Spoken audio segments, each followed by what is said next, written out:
Dude, you know what I miss? I miss a good old-fashioned invasion. Like no bureaucracy, no press, no parliamentary approval, none of that. Oh, 100%, dude. 100%. It's just not the same anymore, you know? Yep. Now it's all, did you get UN approval? Are you respecting borders? Yeah, it sucks, dude. You know, back in my day, I'd wake up, point at a direction, and by sunset, it was mine. No, I remember. I remember. Now it's just, you know what it is? It's PC culture. It's this woke nonsense. It's ruined a generation. Today, it's not about conquest. It's about content. Hey, guys, welcome back to the Siege of Vienna. Don't forget to like and subscribe. Ugh. Right? You can't burn down a village without someone live streaming it. Ha, exactly. By the way, dude, this blunt's not doing it for me. Man, even the weed's not the same anymore. What? I thought you liked sativa. Yeah, Mongolian Sky Kush by Zen Nomad Herbs. Yeah, this stuff sucks. I'll just ask Martha for her dealer's number. She'll hook me up. Yeah, you should do that. We got to get you the good stuff. We need you dialed in for the pod because when you're lit right, this podcast is just on fire. Hey, George, can we make sure our boy GK gets a good fix next episode? Can't be having him complaining about the product we serve on our show, can we now? I appreciate you, brother. So anyway, where were we? Oh, yeah. Things were very different when you and I were coming up in the industry. The industry was just different. Yep. I mean, even the way we came to power. Man, we had to grind. I had to win back-to-back military campaigns just to impress my country. Beat England at Toulon, bam. Beat Austria and Italy, bam. Tried to conquer Egypt, kind of flopped, but kind of looked cool at the same time. Only then could I pull off a coup, like on the back of a string of W's, no handouts. That's right. You had to earn it. You had to go into the pit, fight your uncles, choke a warlord, take your respect, really earn it. Right? And while you were on the road doing these gigs, invading, winning, losing, fighting, you would make real industry connections. Like take Talleyrand, for example. He came up in this industry at the same time as me. And this man pulled off some mad diplomacy. Shout out to my boy Charlie T. Like, bro was negotiating with both sides of a war at the same time. Game respects game, so we stayed in touch. And it's paid off when we had to clean up the PR mess after the Egypt thing. He spun it like I discovered science. Yeah, Talleyrand is a wild boy. I think the other difference is the current crop doesn't have respect for the classics. Nobody studies the classics anymore. These kids don't even read Sun Tzu. Yesterday, I saw a general watch a briefing with one of those split screens with Subway Surfers. Do you know what I'm talking about? Like when they have Subway Surfers on the bottom screen because these kids can't stay focused for more than 5 seconds. It is. It really is. Speaking of which, here on the ADBC channel, we stand by the classics like Sun Tzu.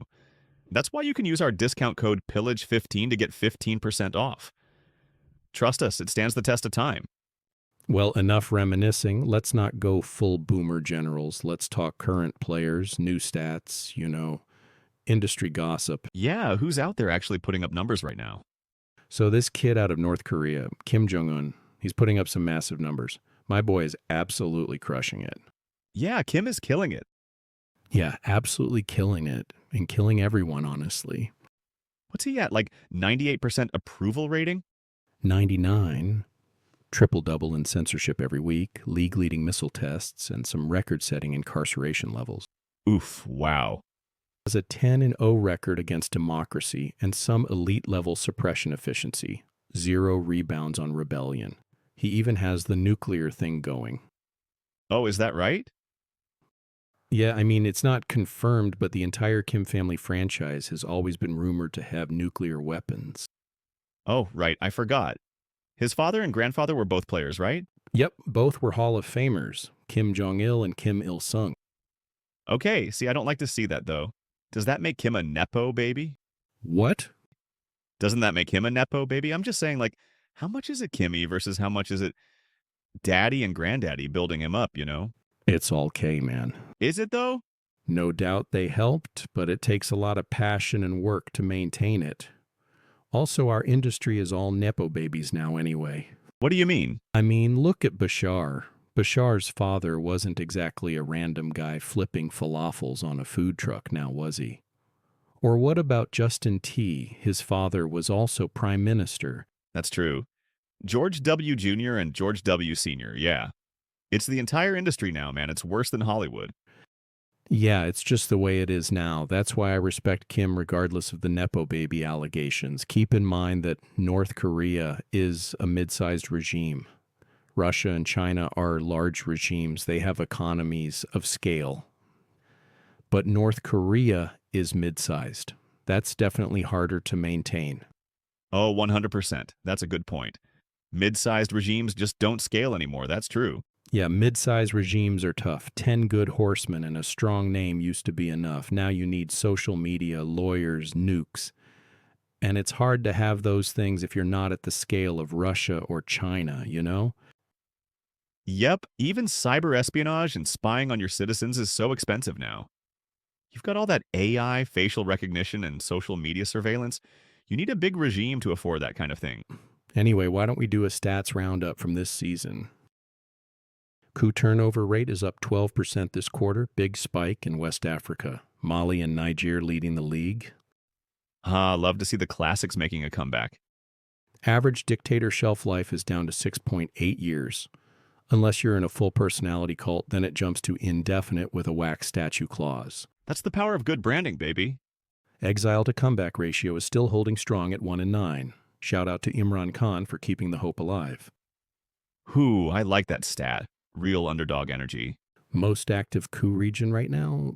Central Asia. Central Asia, always scrappy. They play with heart. Most stable dictatorship? Surprisingly, Eritrea. Dude hasn't blinked in 30 years. I mean, this all begs the question, where are we in the cycle? We're deep in the strongman renaissance phase. What you're seeing in America right now, that's a sign of early stages of cult of personality reboot, creeping into judicial takeover. So you're saying we're well into the cycle? Yeah, once we hit leader for life energy in the US, we'll be near the peak of the cycle. Man, that's exciting. Ha! Oh no! We're buying into our industry's metrics-driven obsession with stats. We are. But you know what Stalin always said? One man's death is a tragedy. 1 million is a statistic. Our industry's always been about the stats. Yep. Let's take some questions from the comments on our last video. Guys watching at home, remember we read your comments, so if you have any questions, put them in the comments, and we'll answer them on our next podcast. At Dictator Daddy 69 is asking, what do you guys think of the tariffs? Tariffs? Oh, I love them. I love taxes of all kinds. Agree, I have nothing to add there. The Ottoman Rizzler is asking, what do you think of Erdogan in Turkey? So last month he jailed his election opponent. Now, see, that's a rookie move. You gotta respect the brazenness, but also you gotta jail him way, way before he starts running for election. As soon as he's a mayor of a town of, say, more than 1,000 people, he's a gonzo if I was in control. Yeah, if you're waiting until he's mayor of a city the size of Istanbul, you're too late. At Horseback Hardo is asking, what would you do if you were starting out again today? Ooh, that's a tough one. I think the real interesting stuff these days is in the tech space. I'd make an AI chatbot startup, get everyone to trust me and use my AI tools, gather data, and then weaponize that data, or at least start from there. Oh, smart. Smart. Yeah, people tell AI chatbots all their data, secrets, information. Hey, Stepdaddy says, if you had to launch a coup today, what country are you picking? Oof, great question. If I'm launching a coup today? Honestly, Portugal. Beautiful coastline, low NATO stress, and the wine's amazing. If I'm going to seize power, I at least want a view. I'm actually curious what our viewers would say. Guys watching at home, where would you launch a coup and how would you get it started? Great answer. All right, time for our weekly game of regime or meme. Folks, you know how we play. I'll read out a bizarre law or policy. I'll pause for a second, and you guess, was it actually enforced by a real regime or is it just internet nonsense?